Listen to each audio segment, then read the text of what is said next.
네, 오늘은 제가 최근에 쓴 제 책 내용 중에 또 부모님들에게 소개하고 싶은 내용을 전달해 드리려고 합니다. 제가 자기 주도적 학습에 대한 내용을 실어 놓았어요. 여러분, 우리 아이들 공부 안 할 때 엄마 아빠들 스트레스 엄청 많이 받죠.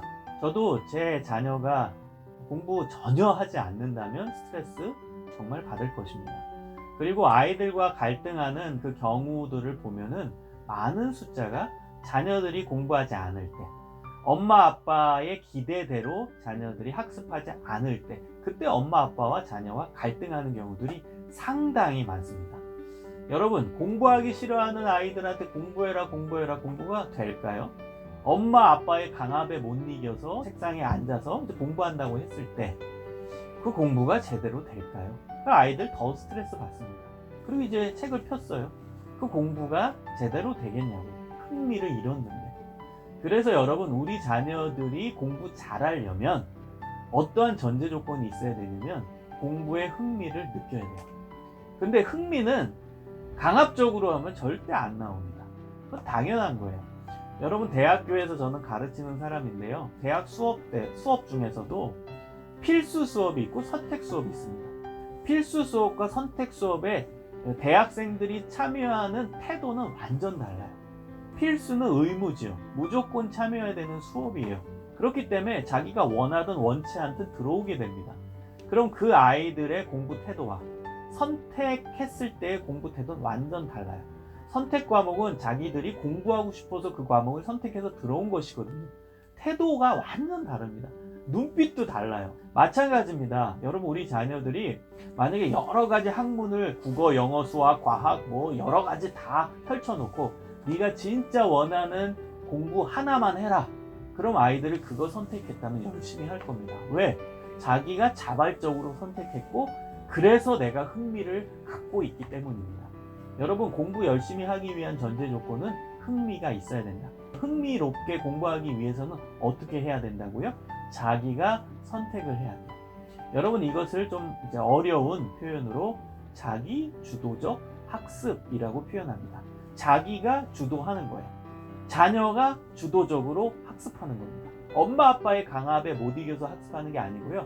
잔소리에 못 이겨서 학습하는 게 아니고 교사가 이거 해라 숙제를 와장창 내줘서 억지로 하는 학습이 아니고 자기가 원해서 자기가 선택해서 자기가 흥미를 가지고 공부하는 게 바로 자기 주도적 학습입니다.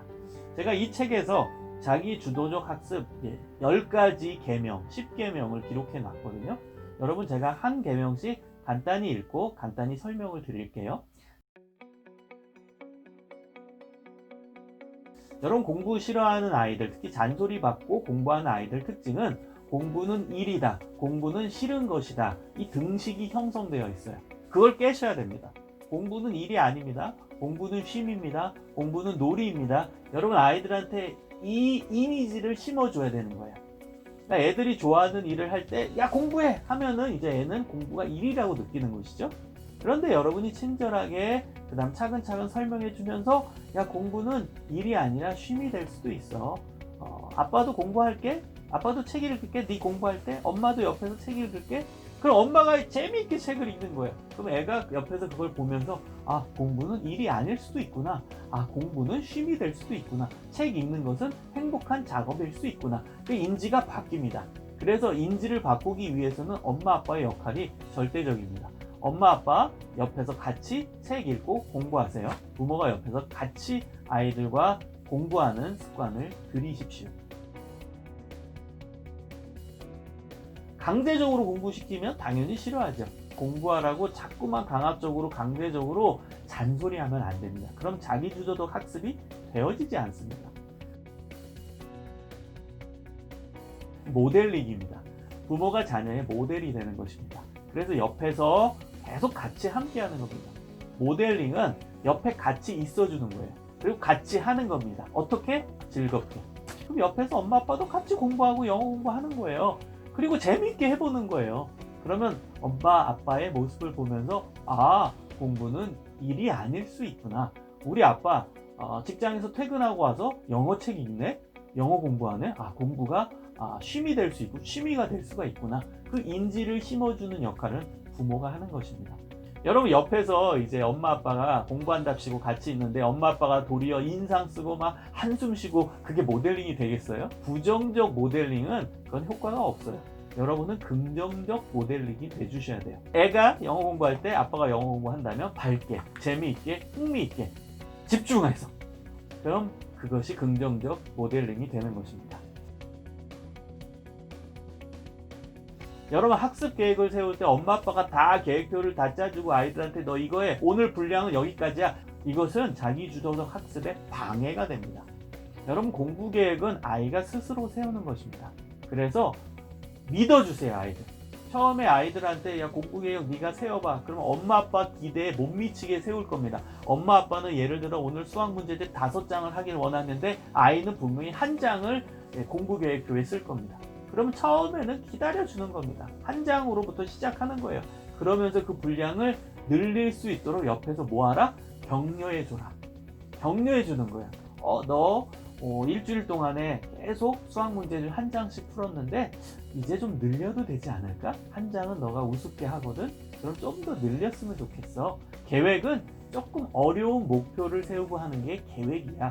옆에서 격려해주는 역할을 하는 것입니다.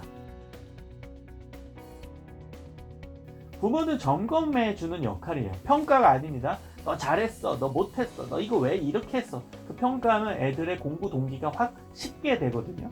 세운 계획대로 잘 되어가는지를 옆에서 점검해주고 격려해주는 것이죠. 오, 우리 딸 잘했네. 너 계획 세운 대로 잘하고 있구나.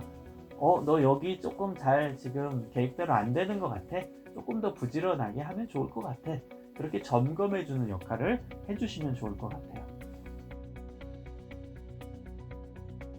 절대평가는 아이의 가능성을 보는 거예요. 옆에 아이와 비교하지 마세요. 윗집 애는 어느 학원도 다니고 어느 학원도 다니고 야 앞집 아이는 수학 문제 좀 하루에 20장 풀고 하루에 영어 단어 100개씩 외운다더라. 넌 뭐 하는 거야? 절대 안 돼요. 그렇게 해서는 자기주도적 학습이 되어지지 않습니다. 우리 아이 안에서 지금 하고 있는 삶의 모습 속에서, 삶의 행동 속에서, 삶의 습관 속에서 가능성들을 볼 수 있잖아요. 엄마 아빠가. 그 가능성을 얼마나 발휘할 수 있는지를 기준으로 보는 게 절대평가입니다. 그래서 우리 애가 어느 정도 할 수 있겠다. 그 범위 안에서 최선을 다했으면 칭찬해주고 잘했다고 격려해주는 것입니다. 그래서 절대평가의 기준으로 아이의 학습을 평가하는 습관을 가지시면 좋습니다. 응원만큼 좋은 효과가 없습니다. 자기주도적 학습을 열심히 하고 있어요. 그런데 거기다 대고 그냥 네 일이니까 알아서 하는 거지. 그걸 내가 꼭 칭찬해 줘야 돼? 자기 할 일을 자기가 하는 거? 이렇게 얘기하시면 안 됩니다. 혼자 열심히 할 때는 박수 쳐주고 격려해주고 응원해주고 힘나게 간식도 갖다 주고 와 우리 아들 우리 딸 화이팅! 그런 구호도 외쳐주고 응원해주는 역할을 해주시는 겁니다. 자기 자신의 공부의 강점과 약점은 우리 애들이 스스로 잘 알고 있어요. 엄마 아빠가 가장 잘 알고 있다라는 편견을 내려놓으십시오. 스스로 내 약점이 뭐고 내 강점이 뭔지는 애들이 더 잘 알고 있습니다. 그 부분을 여러분이 인정해 주셔야만 자기 스스로 해 나갈 수 있는 능력이 생기는 것입니다. 동기가 중요해요. 자기주도적 학습은요, 동기가 없이는 움직일 수가 없어요. 엄마 아빠가 잔소리하면 그게 동기가 돼요? 안 됩니다. 그건 동기라고 말할 수 없어요. 그래서 동기는 스스로 찾는 거예요. 나 이것 때문에 해야 된다. 나는 대학 가고 싶다. 그게 생겼어, 동기가. 그럼 공부하겠죠. 요즘에 코로나 기간이라서 힘든 상황인데 뉴스를 봤더니 의료인들이 땀 흘리면서 코로나 환자들을 치료하는 그 모습에 내가 감동이 됐어. 의료인이 되기 위해, 그래서 어려운 사람들을 진짜 봉사하는, 도와주는 그런 삶을 살기 위해 내가 열심히 공부하겠다. 그게 공부의 동기가 되는 거예요. 그걸 찾아야 돼, 애들 스스로. 유튜브를 봤더니 내가 좋아하는 스포츠 스타가 나와서 인터뷰하는 장면이 나왔는데 그게 너무 감동이 됐어. 나도 이 스포츠 스타와 같은 운동선수가 되겠다. 그러면 이제 필드에 나가서 열심히 땀 흘리면서 준비하고 운동하겠죠. 체대 준비하는 아이들한테 그게 공부예요. 땀 흘리면서 운동장 필드에 나가서 훈련하고 연습하는 거. 그게 동기가 생기는 것이죠. 그래서 여러분, 아이 스스로 동기가 생길 수 있도록 자극을 주는 겁니다. 좋은 자극이죠. 교육적인 자극. 지금 방금 얘기한 것처럼 유튜브를 통해서 이제 모델이 될 만한 사람들의 인터뷰나 또 강연들 보여줄 수도 있는 거예요. 또 자서전 같은 거를 읽게끔 해서 교육적인 자극을 줄 수 있죠. 그 자서전을 보면서 공부에 동기가 생길 수 있는 것이거든요. 여러 컨텐츠를 활용하시면서 자녀들이 공부의 동기를 스스로 가질 수 있도록 교육적인 자극을 주는 역할을 부모가 하실 수 있었으면 좋겠습니다. 우리 애는요, 엄마가 잔소리 안 하면 공부 안 해요. 우리 아들은요, 아빠가 옆에서 뭐라고 얘기 안 하면 공부 절대 안 해요. 이 편견을 버려야 됩니다. 자기주도적 학습의 10번째 계명은 뭐라고요? 우리 애들이 스스로 열심히 공부할 수 있는 존재임을 여러분이 믿어주셔야 돼요. 그 믿음의 기반 위에서 애들은 스스로 공부할 수 있는 힘이 생기게 됩니다. 여러분, 오늘 제가 말씀드린 이 자기주도적 학습의 내용 꼭 기억하시면서 아이들 스스로 열심히 공부할 수 있도록 지지해 주시고 응원해 주시는 역할을 잘 감당하시는 부모님들 되시기를 소망합니다.